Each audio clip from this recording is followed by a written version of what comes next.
ഒരു pizza fan അല്ലാത്ത ഞാൻ പോലും ഈ ഒരു ഹോം മെയ്ഡ് പിസ്സയുടെ ഫാനായി മാറിയിട്ടോ. റെസിപ്പി ഞാൻ പറഞ്ഞുതരാം, പക്ഷേ ക്വാണ്ടിറ്റി ഡിസ്ക്രിപ്ഷനിൽ കൊടുക്കാം. ആദ്യം ചിക്കൻ മാറിനേറ്റ് ചെയ്ത് വെച്ച് വേവിച്ചിട്ട് ഒന്ന് ബട്ടറിൽ ഫ്രൈ ചെയ്ത് മാറ്റി വെക്കാം.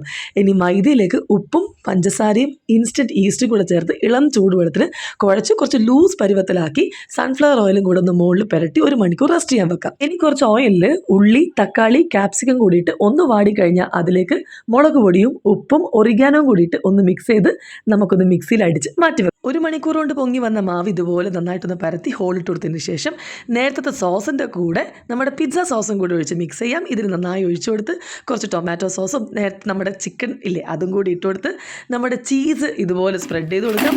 വീണ്ടും കുറച്ച് മസാലയൊക്കെ ഇട്ട് ക്യാപ്സിക്കം ഇടാൻ മറന്നുപോയി, അത് നിങ്ങൾക്ക് ഇതുപോലെ ചേർത്ത് കൊടുത്ത് അടച്ച് വെച്ച് പ്രീഹീറ്റ് ചെയ്ത പാത്രത്തിലേക്ക് ഒരു 20 to 25 മിനിറ്റ് വെച്ചാൽ super home made pizza ready.